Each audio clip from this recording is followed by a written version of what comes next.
Hello everyone, welcome to my exam भी। मेरा नाम है अश्विनी पुंडीर और मैं स्वागत करता हूं आपका हमारे इस यूट्यूब चैनल पर। और आज हम बात करेंगे ECGCPO 2024 के बारे में। इस एग्ज़ाम के फेज़ 1 के लिए सिर्फ 50 डेज़ के आसपास का टाइम आपके पास बचा है। लगभग 50 डेज़ हैं अभी इसके पास।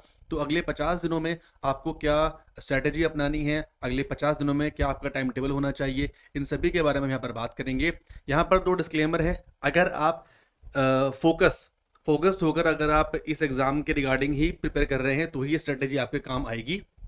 सेकंड पॉइंट जो है वो ये था कि अगर आप 10 से 12 घंटे पढ़ सकते हैं अगले 2 महीने में तो ही आप इस वीडियो को यहाँ पर देखें, ठीक है। तो यही मुझे बताना था। अब आगे वीडियो को स्टार्ट करते हैं। सारी चीज़ें मैं आपको यहाँ पर आगे प्रॉपरली समझाऊंगा, बताऊंगा कि अगले 2 महीने में आपको यहाँ पर अगले 50 दिनों में आपको यहाँ पर क्या करना है, ठीक है। चलिए स्टार्ट करते हैं। अगर आपने फॉर्म फिल नहीं किया है, स्टिल प्लान कर रहे हैं अगर आप कि मुझे फॉर्म फिल करना है, मुझे फॉर्म फिल करना है तो फॉर्म फिल कर दीजिए। आपका 13 अक्टूबर जो है फॉर्म फिलिंग की लास्ट डेट है। एग्जाम आपका होगा 16 दिसंबर को, ठीक। चलिए वैकेंसीज की बात करूं, 40 वैकेंसीज हैं, 16 आपकी UR की वैकेंसीज हैं और 1/9/2024 से आपकी क्वालिफिकेशन और आपकी जो एज है वो दोनों उस दिन से काउंट होंगी यहाँ पर। चलिए जी, ठीक है। तो सबसे पहले मैं आपको एक चीज यहाँ पर समझा दूं वीडियो को स्टार्ट करने से पहले। हमारे पास 5 सब्जेक्ट है, ठीक है। मेरी बात सुनना बहुत ध्यान से। हमारे पास 5 सब्जेक्ट है।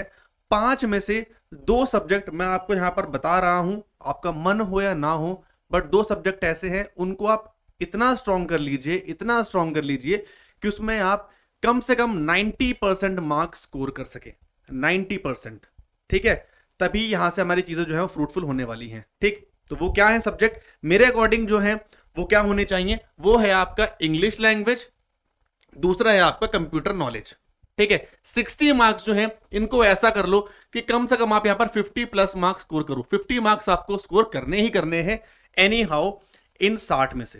पहला पॉइंट तो ये है, ठीक है। अब ये 2 टॉपिक मैंने क्यों चुने इसके बारे में बात करते हैं। कंप्यूटर मैंने क्यों चुना? 20 नंबर का टॉपिक है। 8 हमारे यहां पर 8 से 10 हमारे यहां पर टॉपिक आते हैं। 10 दिन का सिलेबस नहीं है इसका, ठीक है। 10 दिन अगर आप इसको 1-1 घंटे भी आपने उसको पढ़ लिया देन फिर आप इसको बस इसके MCQs कर लो, आपका टॉपिक हो जाएगा।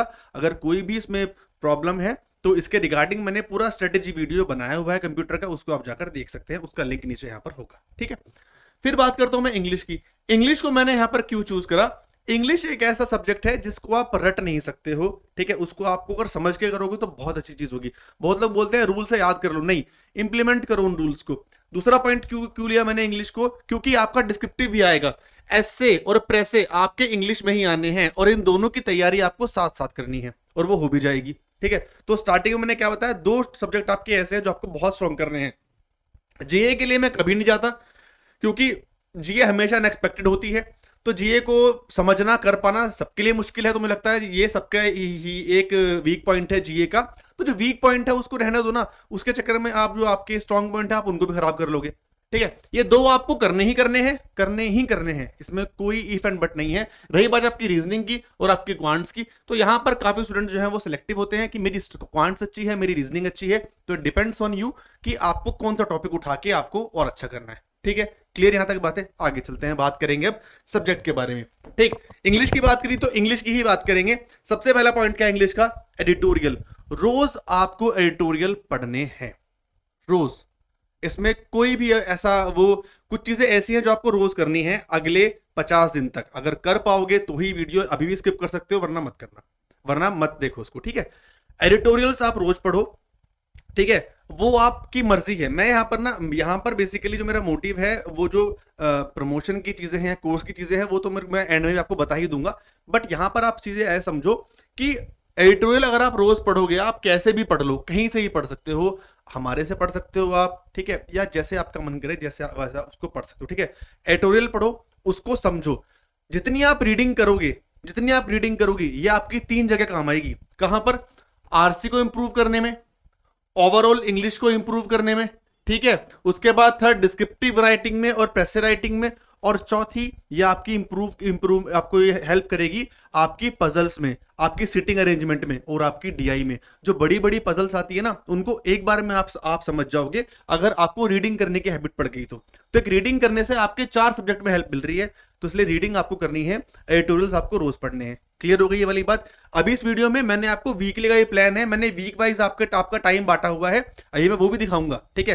पूरा समझाने के बाद मैंने वीकली प्लान नहीं बांटा हुआ है, बनाया है, वो भी आपको दिखाऊंगा, वो वीडियो के भी इसके बाद आ जाएगा, ठीक है, वो भी देखना भी। तो समझ गए वाला पॉइंट मैंने क्या बोला है ना, ये आपको चीजें करनी है। देन एडिटोरियल पढ़ने के बाद फिर भाई इसका एक पार्ट आता है, कौन सा, एडिटोरियल से ही आप वोकैबुलरी सीखोगे, जो नए नए वर्ड्स आ रहे हैं उनको सीखो, क्या नया वर्ड है, इसका यूसेज क्या है, वो वहीं से आप सीख लोगे। इसलिए आपको उसको कम से कम 2 से 2.5 घंटे इंग्लिश को देने हैं रोज, ये आगे बताऊंगा, ठीक है। ये वाला पार्ट हो गया। देन आता है ग्रामर वाला पार्ट। ग्रामर पे मैं ये नहीं कह रहा कि बिल्कुल मत पढ़ो, ग्रामर का आई एम नॉट सेइंग कि बिल्कुल मत पढ़ो, बट ग्रामर उतना पढ़ लो जितना आपके लिए जरूरत है। देखो या तो आप बिल्कुल ही आपने अभी तक कुछ नहीं किया है, बट अगर आपने कुछ भी किया है तो जो आपके रूल्स हैं उनको आप रिवाइज करते रहो, ठीक है, थोड़ा बहुत रिविजन उनका करते रहो, बट इंप्लीमेंट तो आप एडिटोरियल में करोगे ना।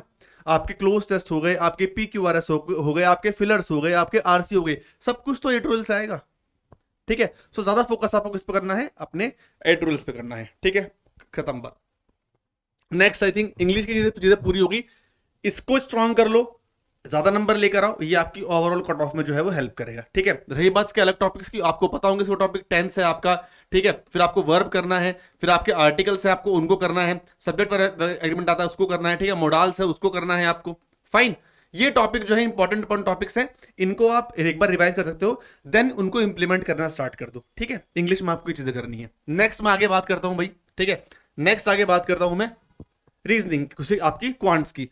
क्वांट्स को देखो, कई लोग क्या करेंगे कि सर मैं अरिथमेटिक को छोड़ दूंगा, कि अरिथमेटिक छोड़ के मैं जो स्पीड वाले टॉपिक्स है उन पर ध्यान देता हूं। नहीं, अरिथमेटिक आपको छोड़ना नहीं है, करना क्या है, देखो हमारे पास 50 नंबर की क्वांट्स आएगी, है ना, 50 नंबर की हमारे पास क्वांट्स आएगी। 50 नंबर की क्वांट्स में आप देखो कम से कम आप 3 DI तो एक्सपेक्ट कर लो कि आने ही आने, 3 DI कम से कम आप मान के चलो, ठीक है, या 4 भी हो सकती हैं, ठीक है। तो 15 से 20 नंबर तो वो हो गए। 15 से 20 नंबर का ही आप मानकर चलो कि आपकी अरिथमेटिक आएगी। जब 35 में से 10 नंबर की आती है तो 15-20 तो आप मान के चलोगे, और जो रिमेनिंग पार्ट है वो है आपका कैलकुलेशन वाला पार्ट, मतलब आपका नंबर सीरीज हो गई, आपकी मिसिंग सीरीज हो गई आपकी, ठीक है, आपकी क्वालिटी इक्वेशन हो गया, आपका सिंप्लीफिकेशन है, अप्रोक्सीमेशन है। जो ये वाले टॉपिक्स हैं इनको करो, और इनको ऐसा करो कि इनको आप एग्जाम में जल्दी कर पाओ, इनमें स्पीड बढ़ाओ, स्पीड अपनी यहां से अच्छी करो, इतनी अच्छी स्पीड करो कि क्वेश्चन देखते ही आप उसको जल्दी सॉल्व कर दो। उससे फायदा क्या होगा कि आपको अरिथमेटिक करने में और DI करने में आसानी मिलेगी, ठीक है। तो वो क्वेश्चन करना है और प्रैक्टिस करनी है, काफी प्रैक्टिस करनी है आपको उसकी, उन चीजों की, ठीक है। यहां तो अरिथमेटिक से तो आपको खाली कॉन्सेप्ट समझने हैं और उनको इंप्लीमेंट करना है, लेकिन इस वाले पार्ट में जो आपके मिसलेनियस टॉपिक होते हैं क्वांट में, उनको आपको प्रैक्टिस करनी है, ठीक है। Simplification, approximation, quality equation, number series और आपका मिसिंग नंबर, ये 3-4 टॉपिक जो है इसमें स्पीड बढ़ानी है, यहां पर टाइम वेस्ट नहीं करना। क्लियर, ये चीज होगी, तो प्रैक्टिस करो इन चीजों की जितने ज्यादा हो सके, ठीक। नेक्स्ट मैं बात करता हूं भाई रीजनिंग की। रीजनिंग भी सेम वही हाल है, इसमें भी हमारे पास काफी मतलब एक हमारा पजल होता है, फिर हमारे पास सिलॉजिज्म है, हमारे पास इनइक्वालिटी है, हमारे पास कोडिंग डिकोडिंग है, हमारे पास डायरेक्शन डिस्टेंस है, हमारे पास ब्लड रिलेशन है, ओके, हमारे पास इसमें इनपुट आउटपुट है, फाइन। ये टॉपिक जो है, ये टॉपिक अगर आपने अभी नहीं भी की है तो उनको थोड़ा थोड़ा करके रोज पढ़ो, इनको खत्म कर दो, एंड देन प्रैक्टिस करो जितना ज्यादा हो सके इतने इनके प्रैक्टिस करो।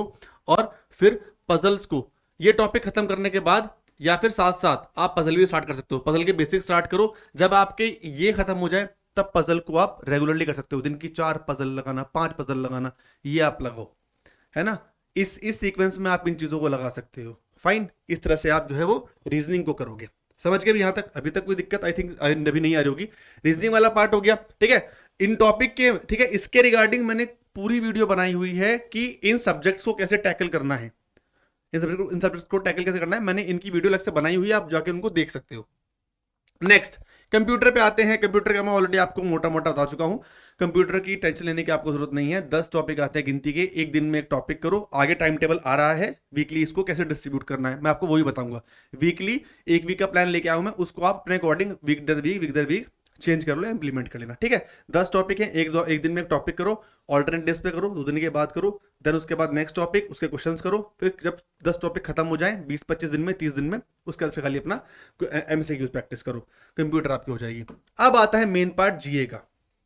अब आता है मेन पार्ट जीए का कि भाई जीए कैसे करें, ठीक है। जीए के जो है आपको जीए करनी कैसे है, इसमें आपके पास 3-4 पार्ट होते हैं। एक होती है आपकी स्टैटिक जीके, ठीक है, जो स्टैटिक जीके मतलब हमारे पास बुक्स हो गए, ऑथर्स हो गए, है ना, मॉन्यूमेंट्स है, हमारे पास ये साइट्स होती हैं, ठीक है, यूएन के साइट्स होती हैं, फाइन, मतलब इस तरह जो डेटा वो आपका ये हो गया। फिर आपको इसमें मंथली जीके आपको पढ़नी है, ठीक है। एक तो हो गया आपकी डेली की जीके, वो तो आपको पढ़नी ही पढ़नी है कि आप उनको रिवीजन करो, फिर इसको उठाओ मंथली, ठीक है। कम से कम 6 महीने की जीके आपको पढ़नी है, ये आप ध्यान रखना, कम से कम 6 मंथ, फाइन, 6 मंथ की जीके बहुत इंपॉर्टेंट है, इतने आप लेकर चलो। आप स्टार्टिंग अभी से स्टार्ट कर दो कि जीके मेरे को खत्म करनी है। मंथली जो पीडीएफ्स है उनको पढ़ो, सोर्स बहुत फ्री सोर्स है, बीपीडिया का, इसका जो फ्री सोर्स है वो हमारे पास है बीपीडिया, उसका लिंक नीचे होगा, ठीक है जी। बीपीडिया बिल्कुल फ्री सोर्स है, उसमें आपको सारा का सारा डेटा मिल जाएगा। वो आपको डे वाइज ही मिलती है हमारी वेबसाइट पर, वो आपको वीकली मिलती है, वो आपको मंथली भी मिलती है। वहां से अगर आपने पूरी बीपीडिया खत्म कर ली, ठीक है, एक सिंपल सोर्स है बीपीडिया, अगर आपने वो पूरा खत्म कर दिया तो आपके जीए में कोई भी इशू नहीं आएगा, कोई भी दिक्कत नहीं आएगी, ठीक है, आप उसको वहां से कर सकते हो, ठीक है। स्टैटिक जो आपकी बैंकिंग अवेयरनेस होती है, जो स्टैटिक आपकी टर्म्स होती है, उन पर थोड़ा सा फोकस करो, वो टर्म्स पढ़ो, बैंकिंग की टर्म्स क्या होती है उनको आप देखो, है ना, और उसके बाद जो आपका ये मंथली वाला जी है इसको आप खत्म करो, ठीक है। बीपीडिया का लिंक भी नीचे है, वो भी लगाया हुआ है, उसको आप डाउनलोड कर लो, ठीक है, बीपीडिया को। नेक्स्ट, अब ठीक है, ये हमारे कुछ इसी के सिलेक्टेड स्टूडेंट्स हैं जो हमारे से एनरोल्ड थे, उनका सिलेक्शन हो गया, ठीक है जी। अब यहीं पर हम बात करेंगे कि आपको वीकली अपनी पढ़ाई को कैसे डिस्ट्रीब्यूट करना है, और यहीं पर हम डिस्क्रिप्टिव की बात करेंगे, ठीक है, कैसे कैसे करना है। देखो, मैंने जो पूरा टाइम टेबल है, मैंने ये 10 से 12 हफ्तों के हिसाब से बनाया है। मैंने आपको 10 से 12 घंटों के हिसाब से बनाया है कि इतना आपको 10 घंटे या 12 घंटे के हिसाब से आप पढ़ सकते हो, ठीक है। रोज का है, ये कभी का नहीं है, रोज का है। पहली बात तो रीजनिंग 2.5 घंटे, क्वांट्स 2.5 घंटे, इंग्लिश को मैंने 2 बार से, क्योंकि प्रैक्टिस यहाँ पर ज्यादा चाहिए तो उसको आप 2.5 भी कर सकते हो अपने अकॉर्डिंग। देन जनरल अवेयरनेस 2 घंटे। कंप्यूटर अगर आप एक दिन पढ़ रहे हो, नेक्स्ट डे फिर आप क्या पढ़ोगे, आप डिस्क्रिप्टिव की प्रैक्टिस करोगे। जिस दिन आप कंप्यूटर पढ़ रहे हो, नेक्स्ट डे आप डिस्क्रिप्टिव की प्रैक्टिस करोगे, फिर नेक्स्ट डे फिर कंप्यूटर पढ़ोगे, फिर नेक्स्ट डे उस दिन डिस्क्रिप्टिव की प्रैक्टिस करोगे, फिर कंप्यूटर, फिर डिस्क्रिप्टिव की प्रैक्टिस, ठीक है। ऐसे है और प्रेसे है, इसमें ऐसे है और प्रेसे है, ठीक। अब डिस्क्रिप्टिव की जो राइटिंग है, जो ऐसे है, जो आपका ऐसे लिखने के लिए आएगा, वो आपका बेसिकली करंट, ज्यादातर जो होता है वो करंट अफेयर्स से रिलेटेड ही होता है, और करंट अफेयर्स आप रोज पढ़ रहे हो, करंट अफेयर्स आप रोज पढ़ रहे हो, तो उसमें से कोई भी एक टॉपिक अपने आप निकाल के आप उस पर लिखना स्टार्ट कर दो। उसमें से कोई भी एक टॉपिक निकाल के आप, क्योंकि पढ़ तो आप रोज रहे हो, एडिटोरियल में आप रोज पढ़ रहे हो पूरा पेज, उसमें से 2 टॉपिक आपने पढ़े, 3 टॉपिक आपने पढ़े, जो आपका मन करे उसमें से जो करंट का अच्छा टॉपिक आपको लगता है, बाकी मैं वीडियो भी यहाँ पर बना दूंगा, अभी कुछ दिनों वीडियो आ जाएगी, उस पर आप जो है वो चीजें कर सकते हो, उस पर आप बना सकते हो, ठीक है, डन। सो ऑल्टरनेट आप इसको लेके चलोगे, ठीक है। ये सब करने के बाद रोज अब क्या करना है, जैसे हम यहां तो हम सिर्फ अभी पढ़ाई की और प्रैक्टिस की बात कर रहे हैं, पढ़ाई की और प्रैक्टिस की बात कर रहे हैं। फिर एक दिन जैसे क्या करो, आप 2 घंटे है आपके पास, या 1 घंटा है, 1.5 घंटा है, अपने अकॉर्डिंग अपना टाइम मैनेज करो। उस दिन आप जो इंग्लिश क्वेश्चन की जो प्रैक्टिस है, आप इंग्लिश की प्रैक्टिस कर सकते हो, ठीक है। आप इंग्लिश के छोटे छोटे मॉक लगा सकते हो, जो प्रीवियस ईयर के मॉक्स हैं, 40 क्वेश्चन का मॉक हो गया, 30 का मॉक हो गया, आप वो लगाओ, देन उसको आप एनालाइज कर सकते हो। लगाना भी है, उसको एनालाइज भी करना है कि मैंने गलती कहां पर करी, सही कहां पर किया। नेक्स्ट डे क्या करो, नेक्स्ट डे से रीजनिंग का है, ठीक है। तो पजल देखो बहुत इंपॉर्टेंट है, जो यहां पर आप नहीं कर रहे हो, आप फिर पजल लगाना स्टार्ट कर दो, या फिर सिटिंग लगाना स्टार्ट कर दो। 4 से 5 पजल लगाओ, उनको फिर एनालाइज करो, क्या सही हुआ क्या गलत हुआ। उसके नेक्स्ट डे, ये अलग से आर है, यहां तक सब कुछ सेम चल रहा है, इसमें कुछ चेंज नहीं करना। इस वाले में फिर क्या करना है, उसके बाद फिर थर्ड डे फिर डीआई आ जाएगी आपकी, है ना, फिर आप डीआई लगाओ उस दिन, ठीक। उसको फिर एनालाइज करो, 4 से 5 डीआई लगाओ, या 3 से 4 डीआई लगाओ, उनको एनालाइज करो। उसके बाद फिर जीके, जो जीके वाला पार्ट है वो उसमें इंक्लूड है। उस दिन आप जो है बाकी वो वहां पर कम पढ़ के यहां पढ़ सकते हो, वो फिर आप जीके पढ़ लो। वो जीके आप वीकली पढ़ सकते हो पूरे हफ्ते वाली, कि अभी तक क्या हुआ है, क्या इंपॉर्टेंट हुआ है, या फिर आप जीके के वीकली क्विज ला सकते हो, वो भी हमारी वेबसाइट पर अवेलेबल है, ठीक है। नेक्स्ट उसके बाद एक दिन आप आरसी करो, एक दिन आप आरसी की प्रैक्टिस करो, 2 दिन आरसी निकालो, उनको करो, क्योंकि 10 नंबर का 9 से 10 नंबर का आरसी कम से कम आएगा मिनिमम।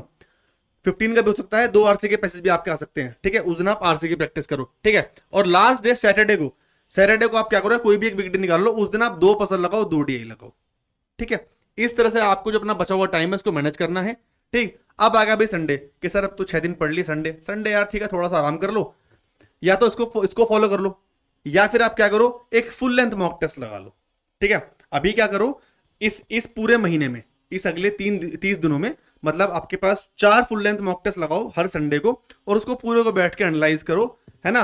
और कंप्यूटर का क्विज लगा लो, मिक्स कर का क्विज लगा लो, और जीए का क्विज लगाना चाहो तो, इन तीनों में से कोई भी 2 चीज आप कर सकते हो, but mock test full length लगाना है। और 1 महीने के बाद, जब आपका 1 महीना हो जाए, फिर आपको मॉक टेस्ट 3 दिन बाद कर देने हैं, हर 3 दिन बाद फिर आपको मॉक टेस्ट देना है। तो मॉक टेस्ट भी आपको यहां पर मिल जाएंगे। फर्स्ट वीक में आप या तो मॉक टेस्ट लगा सकते हो, या फिर स्टार्टिंग के 2 हफ्तों में आप प्रीवियस ईयर का प्रीवियस कंप्लीट का मॉक भी लगा सकते हो। वो सबसे बेस्ट है कि आप पीवाईपी का मॉक लगा लो स्टार्टिंग के 2 हफ्तों में, हमारे पास अवेलेबल है, मैं उसका भी लिंक नीचे ऐड करा दूंगा, उसका भी आप लगा लो। सो इस तरह से अपनी आप प्लानिंग करो अगले 50 दिनों के लिए, चीजें बहुत अच्छी होंगी, बहुत बढ़िया होंगी। लेकिन हाँ, फोकस आपको रहना है इसी चीज पर, इन्हीं चीजों पर आपको ध्यान देना है। सो आई होप चीजें आपको समझ में आई होंगी, चीजों का आपको थोड़ा सा आइडिया होगा। रही बात आपको क्वेश्चंस की प्रैक्टिस करनी है, आपको डाउट्स क्लियर करने हैं, आपको नोट्स चाहिए, आपको मॉक टेस्ट चाहिए, तो वो आपको सभी हमारे इस ऑनलाइन कोर्स में मिल जाएंगे, जो है इसी पीयू के रिगार्डिंग, ठीक है। और ये कोर्स जो है इतना महंगा नहीं है, क्योंकि अभी क्या चल रहा है हमारे पास ना, इसके लिए अभी एक बिग बी डेज चल रहे हैं, है ना। यहाँ पर हमारे पास 27 सितंबर तक अभी जो है ये कोर्स जो है 55% पे ऑफ पे है, तो इतने प्राइस में आपको जो है कोर्स जो है वो भी वो मिल जाएगा। सो मैं यहाँ पर आया, मैंने आपको चीज़ें समझाई, मैंने आपको चीज़ें बताई। आई होप चीज़ें आपको थोड़ी सी अच्छी लगी होंगी, चीज़ें थोड़ी सी आपको बेटर लगी होंगी, थोड़ा सा विजन जो आपका क्लियर हुआ होगा। सो इसके अकॉर्डिंग आपने प्लान कर लीजिए। कोर्स लेना ना लेना आपके अकॉर्डिंग है, बट इस प्लान के अकॉर्डिंग एक बार ट्राई करके दीजिए, देखिए आपको बहुत हेल्प मिलेगी आपके एग्जाम में, बहुत ज़्यादा आपको अच्छा लगेगा, मतलब अच्छा लगेगा आपका एग्जाम अगर हेल्प मिलती है तो, ठीक है। सो यही था इस वीडियो में। आई होप वीडियो अच्छा लगा है तो उसको लाइक कीजिएगा, शेयर कीजिएगा, चैनल पर पहली बार आए हैं तो उसको सब्सक्राइब कर लीजिएगा, और कोई भी क्वेरी है तो कमेंट बॉक्स में आप लिख सकते हैं। स्ट्रैटेजी की वीडियोस के सारे लिंक मैं नीचे डला दूंगा, बीपीडे का लिंक नीचे होगा, कोर्स का लिंक भी नीचे डिस्क्रिप्शन बॉक्स में होगा, आप जाके उनको चेक कर सकते हो, और आप अपनी तैयारी को स्टार्ट कर दीजिए अभी से। कोई परेशानी कोई दिक्कत हो तो बताइएगा कॉमेंट करके, बाकी फिर मिलते हैं नेक्स्ट वीडियो में। Thank you so much guys, bye bye and take care.